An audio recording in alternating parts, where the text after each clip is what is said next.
Келесі бөлім 2 бөліктен тұрады. Өйткені 2-2,5 минут ішінде өз ойымды ашып үлгере алмаспын. Сізге мынаны айтқым келіп отыр. Балаларыңыз үшін батыр болу үшін, олар үшін ақпарат көзі болуыңыз қажет. Барлығын олар өзгелерден гөрі сізден білгені жақсырақ. Бірінші болып олар сізге жүгінсін. Ненің жаман, ненің жақсы екенін, әсіресе неге олай екенін оларға түсіндіріңіз. Мысалы, мен өз балаларымды көпшілікке қарағанда басқаша тәрбиелегенімді өздеріңіз түсінген боларсыздар. Мен олармен әрдайым ашық және адал болдым. Және біздің арамызда тыйым салынатын тақырыптар болмауы керек, және болмайды да деп қайталаудан шаршамайтымын. Балалар кез келген нәрсе жайлы сендер менімен сөйлесе аласыңдар. Мен барлық сұрақтар үшін ашықпын. Бір күні біз әйеліміз екеуміз 3 баламызбен, яғни емізулі нәрестеміз және 10 мен 8 жастағы тағы 2 баламен Калифорния штатының Венес қаласында болғанымыз әлі де есімде. Міне біз ролик тебуге бардық. Дотти нәрестемен үйде қалды, ал біз болсақ жағажайдан жақын жердегі асфальт жолға шықтық. Жол бойында граффитимен боялған қабырға болды. Онда әртүрлі жаман сөздер мен суреттер болды. Барлығы жыныстық қатынасқа қатысты. Әрине, менің балаларым бір-бірімен пс-пс-пс деп сыбырласты. Сонда мен оларға: балалар, жүріңдер, бір бөтелке коладан алайық дедім. Солай істедік те, сонан соң қайта оралдық.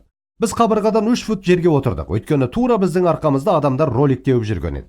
8-10 жасар балаларды әкесімен елестетіп көрдіңіз бе? Мінекей мен былай дедім: балалар, мен сендерге осы жерде не жазылғанын түсіндіріп бергім келеді.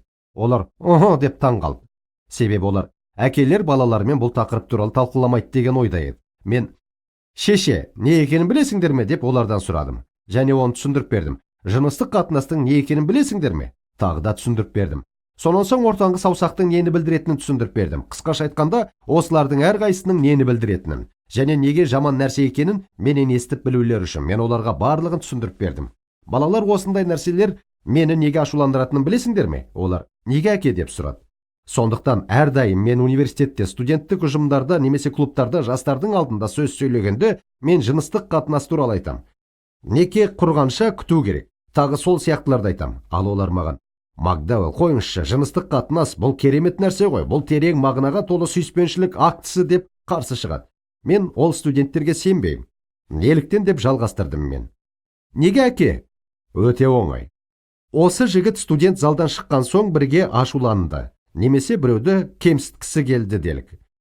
Ол әдет бойынша балаға сөз айтады, немесе нағыз жыныстық астары бар әрекет жасайды. Өздерің ойлап көріңдерші.